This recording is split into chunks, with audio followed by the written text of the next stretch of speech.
Hey, what's up guys? Welcome back to another video. Today we're gonna do a little revamp on the Can-Am X3 and the Dash. No, I'm not going full carbon fiber like CJ did on his machine. That's a little out of my budget. But we're getting ready for the sand show and I want this thing to look real good. So we reached out to a company that's up and coming and they're making some really cool products, and I can't wait to show you the new bracket, which you probably already saw in thumbnail. No shit, Sherlock.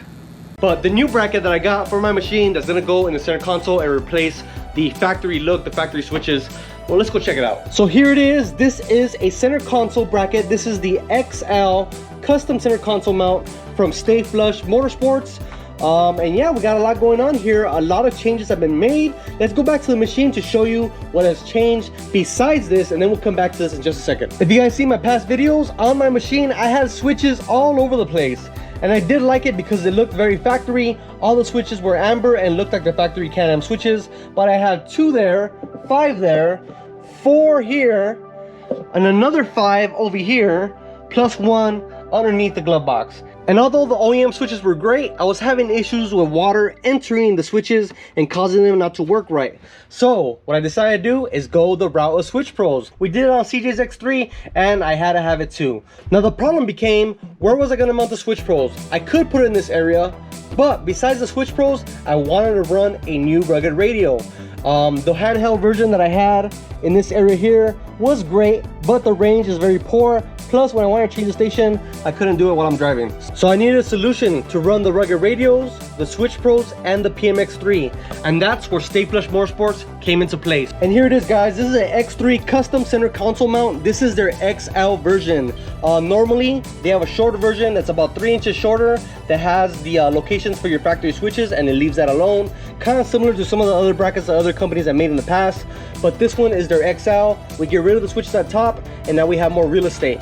And now we can mount our rugged radios M1, our PMX3 at the bottom, and right in the center we're gonna have our Switch Pros. So I'm really excited to mount all this stuff in the X3. I think it looks pretty cool, and I decided to do a blue color to add some color to the interior because all the black wasn't too crazy. So we got some side panels as well. I did get mounting hardware for everything that was provided in the kit. And then he also made these brackets for the rugged radios M1. I think these are aluminum. And you can see how the nuts are built in. You don't have to worry about trying to hold the nut on the back side. You can mount it up really easily. Besides that, same thing on the sides. Oh, what the heck, dude? That's right. So currently they only offer Can-Am mounting solutions, but RZR mounting solutions are on their way. So make sure to check out the website, stayflushmotorsports.com. So Chris over at Stay Flush also offers these colored, pictured instructions. Besides that, they make this awesome template sticker that you can mount to the panel, and it makes cutting really, really easy. All right, so the template, it's really simple. There's red dash lines, and that is your cut line. Not above it, below it. So we'll make the cut with this multi-tool that I have. This worked great on the carbon fiber. I'm sure it's gonna work just as great on the plastic.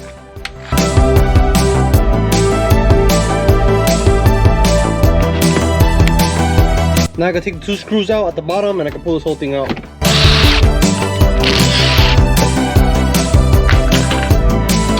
Alright, from here it's 3.5 inches up and then 7.4 inches wide. Pretty simple. I already made some Sharpie marks. Next cut. Again guys, this is only if you're running the XL version, not the regular one. So only the XL version.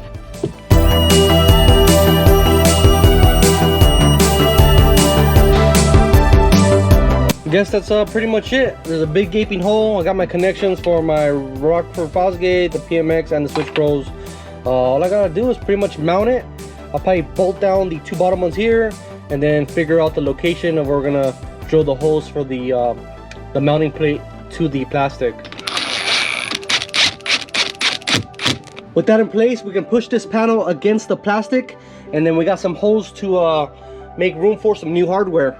So we'll do that now. So after keeping this firm against the panel, I drilled my 2 holes on each side, and now we can take this panel back. I'm gonna mount the Rockford Fosgate, the Switch Pros, and the rugged radio, and we're gonna get this all set up so we can reinstall it.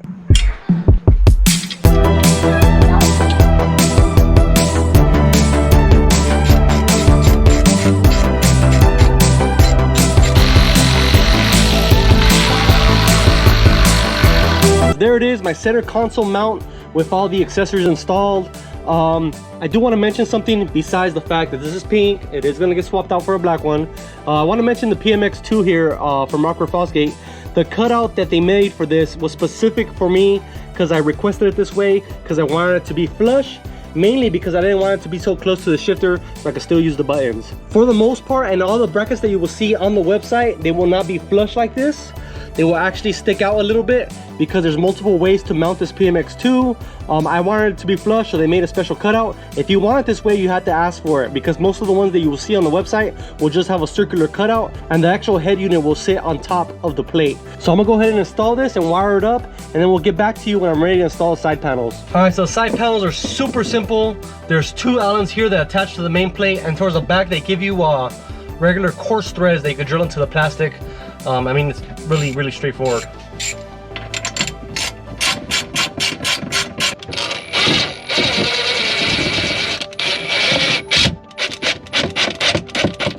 So that easy, we'll do the other side, and then I'm gonna walk you guys through the new Switch Pro setup that I have. All right, so let's go over everything I've changed on my interior of this machine. As far as electronics, we have the new Map Tuner X, or not new, but new to me, Map Tuner X that I put here in this corner.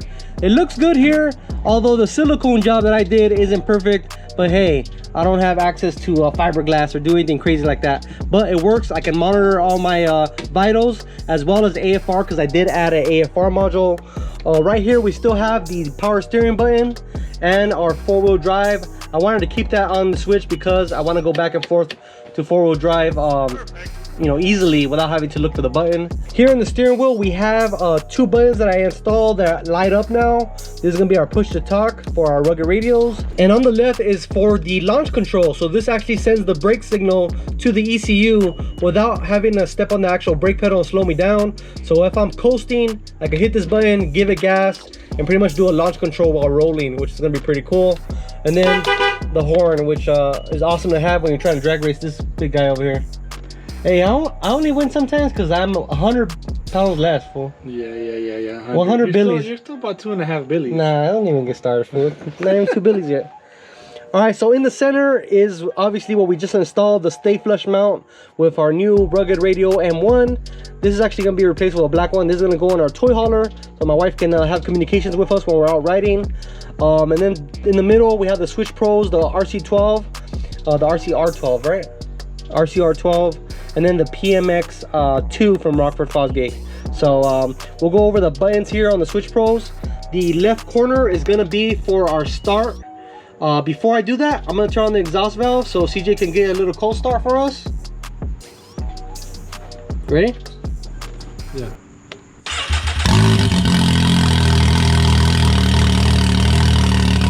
So that's the start button. This is the exhaust valve. In the center we have performance mode with one click, and a second click puts us in performance mode and launch control.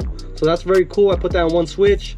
To the very right, another dual function switch. We have one click for the SMB particle separator for the engine, and a second click turns on the intercooler fan. So we got both of those fans going on while we're trying to race. I think it's a good idea. The middle row is going to turn on both the Rockford Fosgate and the rugged radios. That gives power to both of them, and I can shut that off when I want. To the right of that is our pumper system right behind me. This switch here is going to control our 187 whips, our 5150 whips. Everything is 187 on this vehicle, including the rock lights, including the eyebrows. How they look, dude? Look good. Also, we got some prototype rock lights on this machine that 5150 has not announced. So if you want to see them at the Sand Show, come stop by the booth.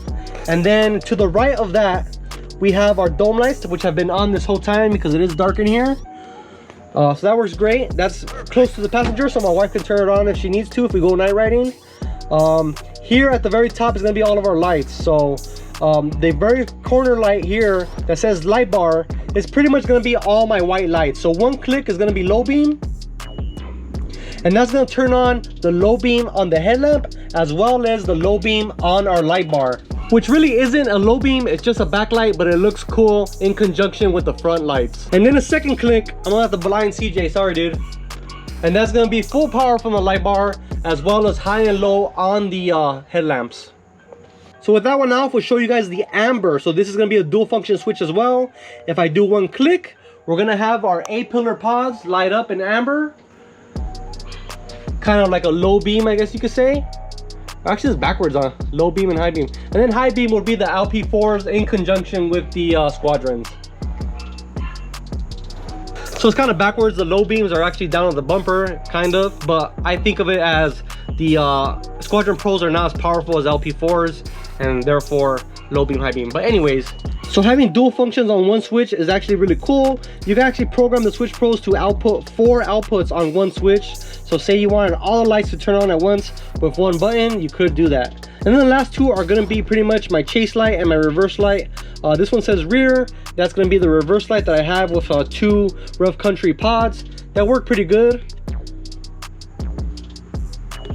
Eventually, I will replace these with some Baja designs. That way I can put some amber caps on them and have them flash for extra chase lights if I'm far away from the guys. And to the right, we have our chase light from X-Brite that has been working still to this day, very good for over 2 years.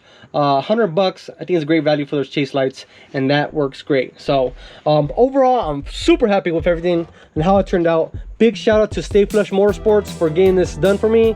It was a custom deal. CJ, my boy, picked it up and actually gave it to me as a birthday gift, so thanks, dog. Happy birthday to me. Hey man, he's been treating me pretty good. It's probably because I fucking do all the custom work on his junkie. Where you at? Fucking hiding from you. And then also, I gotta give a shout out to Top Coat Powder Coating. They powder coated this to match my A-arms and the rest of the blue bits I have on my machine, and it came out exactly the way I wanted it. Perfect color match from them over at Top Coating in Ontario. Check them out. So shout out to those companies. Thank you guys for watching. Thanks for CJ for freaking yelling at me and shit over here when I'm trying to install stuff. Look at this cameraman. B-roll. Let me get the B-roll. All right, just as an extra, we're gonna pull this out and put the 187 whips on so you guys can see what this looks like at night, because it looks freaking badass. It won't show that at the sand show, but man, I wish I could show you guys at night because it's gonna be dope.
Alright guys, that's it for this video. We'll see you on the next one. Stay dirty. See you, CJ.